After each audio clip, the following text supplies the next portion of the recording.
ways through a £12 million fortune when they were together in the pop sensation Goss.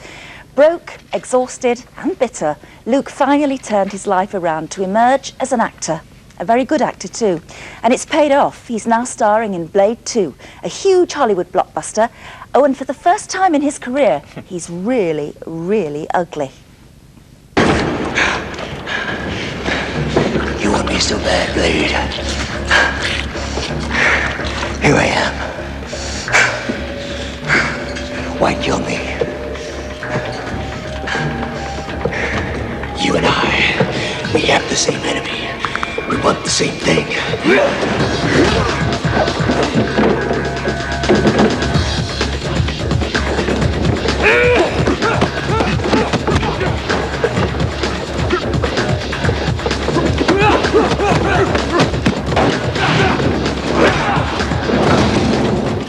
Blimey, what a waste of a lovely face. How long were you in makeup for that? 3.5 hours a day.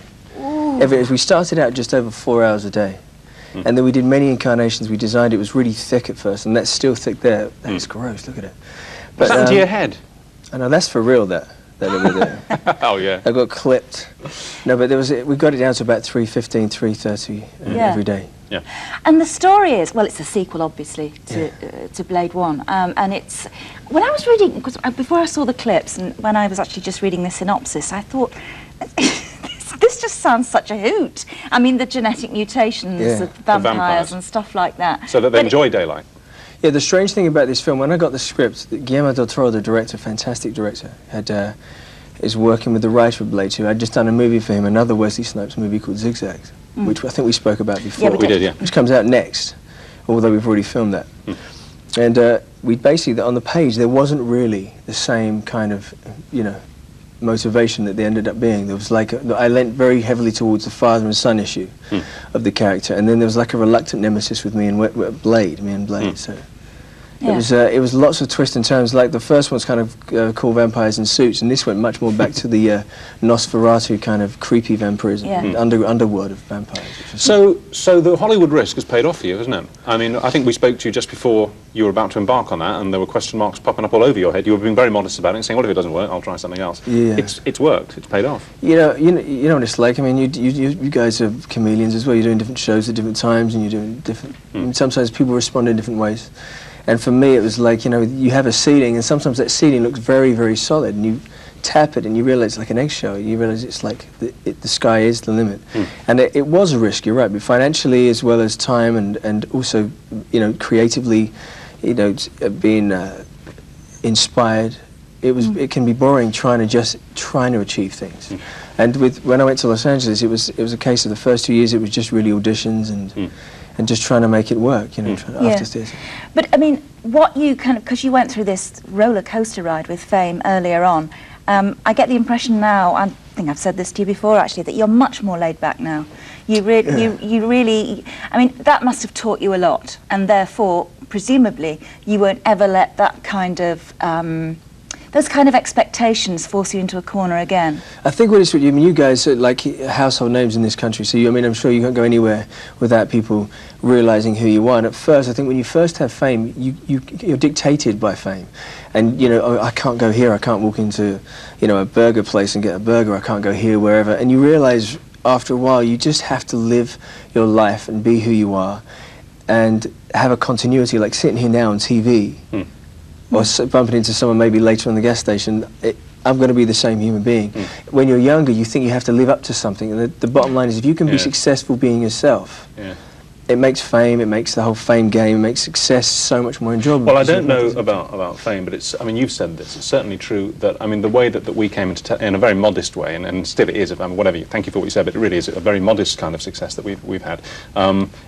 We came into it very slowly and gently and quite late on, Right. I mean, how old were you when Goss went bang? 18, you see. Well, no, 18 I started, and I left when I was 23. See, I was in my mid-30s, you were, I was 40. You were 40? I was 40 when This morning and started. I think that really does help. It really does help. You got kids, you know who you are, absolutely. Exactly, you know what your taste in life. But at 18, I didn't know who I was, and you couldn't have done either. Well, what I didn't, it's not wrong. I guess I had the friends that I was working with, my peers, I was managed by the same company as Elton John. and like my wife was working with George Michael and these stars that you'd grown up with. In the early 80s, I was at school, and suddenly these people were your peers, and you're trying to emulate these people. And there are no little books to how to behave as when you're famous. And the thing I've learned is fame is a subsidiary, and it's the peripheral of success. And if you're successful, fame can be fun. But it really is, you actually get fame for free based on success in our businesses, in whatever medium of show business. It's the corollary of whatever you do, yeah. Fame is just kind of like the peripheral of that. Success is really what I try to sustain now. One of the things, but much more in cases like yours, when you've had massive international pop stardom and stuff, what follows you probably for the rest of your life, unless you choose to go and live on a desert island somewhere, is a comet's tail of whispers. And some of them are true, and some of them aren't. And defining which is very difficult. And the persistent whisper about you won't mind me asking this because you can answer it, is that you and your brother have fallen out. Right. That you no longer talk, and when you do, it's in clipped and abrasive terms. Is there any truth in that? No. And if you don't want to talk about it, that's cool as well. No, I'm a strong believer. You talk about anything you want. It's like there's it's things, communication and speculation is only resolved through communication. Me and my brother are twins. We actually get on better now than we did before. We work together. It's kind of tough because, when you work with a colleague that's not related to you, you have a respect line that you do not cross because, you don't give each other a lamp, because it's going to ruin a friendship and also a professional relationship. Yeah. As a brother, you end up giving each other a clock in the face. Yeah.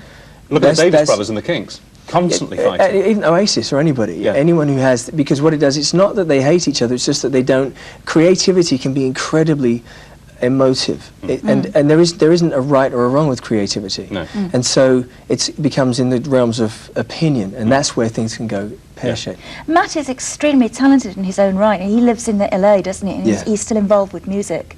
He's a very talented boy. Yeah, and you've always said that he's got the, I read that you said he's got the best white voice in the business. I think he has. I think he's very, very capable. I just think he's written a lot of songs for other people. I think he just needs to focus very hard on making an album that represents him today and release it within a month or so of that album being finished, because with anything, whether it be a movie or whether it be music, it's somewhat relative, it's topical, and it's topical to not only your life, it's also an ambassador of the times at that time. So he needs to, there's no doubt how talented he is. Is it strange finding yourself in Hollywood, or in Prague as you were making Blade 2, surrounded by people who are just mega famous, like Anthony Hopkins? He was filming out there. Wesley Snipes, obviously. Does that take a bit of getting used to? Yeah. Listen, I've never felt famous. I've never felt particularly a famous person, and it was really weird. Wesley Snipes said to me, he was in his villa. I was going to say Wes then, but that sounds horribly show business. But he said, my mate Wes, said to me, hey, look, have you met Bruce? And I turned around, it was Bruce Willis, and I had met Bruce Willis before, but Bruce Willis was there, Chris Christopherson, myself, Wesley, Chris Rock was there. It was like this mini Hollywood in what used to be the Argentinian embassy in Prague. And I just thought, I was pinching myself. I thought, what's happening? What happened to my career? Because I'm suddenly, and I was, it's nice to still get a buzz from those kind of things. Yeah. Got two very quick questions to finish this off with. One is about Twindom, and the other I've forgotten, but it'll come back to me. Sure. Okay. Yes, about Pop Idol. Thank you, Mr. Producer. Remind me again if I forget. I forgot the first one now. Twins. Oh, Twindom, that's right. we had a couple of 3-year-old twins on this show on Friday. Right. It would have blown your mind if you'd seen them. They can't read, and they're only still learning to talk, but they can both recognise every single model of car on the road. And I'm not joking. We gave them a flashcard test, held them up, and they went, Ford Coach, Toyota thing. Just named the whole lot. Did you share any particular strange talent with your twin? Something which other normal brothers wouldn't? Strange enough, I did have a passion for cars. Oh, really? So I lost most of them. Yeah. But maybe they'd be like, this would terrify everybody. It could be Bros too, because they had a passion for cars. I don't know. The thing with me and my brother, I think what happens is you have idiosyncrasies. And like you two as a couple, if you're not happy, it could be a tiny twitch or just a movement of the hand, and you recognise it in a millisecond. We call it the Judy jab. The Judy jab. Yeah, that's what It's not just me. No, I know. What do you have? You kick me. What do I do? Kick me. I don't kick you. When did I last kick you? Show me the bruise. I deny this. I'll call my lawyer. No, not things that Judy asked for. I mean, what do you do like on the sly? I do that, don't I? When the camera's not there. And that can mean anything. That pressure on the arm can mean it, but she knows what it means. I think that's what, as you say, Twindom. That's when I get the Judy jab. Does this work? Does this work for you? It's very nice, but it's not And telling I'm you. going to have to give you the Judy jab now, mate. And the last thing was pop. Very quickly, the producer wants to know what did you think of Pop Idol? Is it a this is tasteless awkward exhibition or good fun? This is awkward for me. I know pop stars. If I assume it's the same, Yeah, because all I've that been genre, away, yeah. so haven't seen it. But I've only been back for All right, 5 same days. genre. Same. I think, to be deadly honest with you, I think, and I do sound like an old geezer right now. But We all end up I sounding think it's nice. Yeah, I think it's nice to have that. But it's like there was always, when I was growing up as a kid, and you have the big boys, like the 4 or 5 mainstream artists, and then you have the smaller audiences, the smaller bands that are fun to have.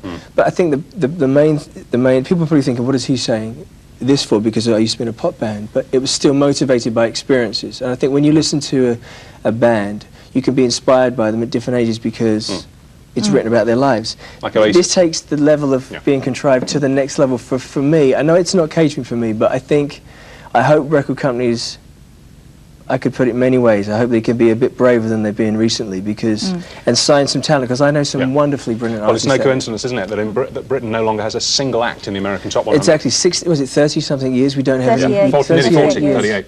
Anyway, I was just about to give you the nudge and you the Judy jab, because we've got to move on, apparently. Oh, go on then. I will. I just want to say one thing. You've always been very supportive to my career for the last 15 like you, we years. think So you're great. God bless you and thank you for that. And you're we very like it. talented. You're very talented. Thank And you. we're very proud. Thank you, darling. And we never... Thank you. And sometimes to our cost, we never run with the pack either. Anyway, as promised, from that old geezer to this geezer, we take you to... pardon? This older. I left old... Oh, yes, well, old is very true. We take you now to the worst slimming club in the world.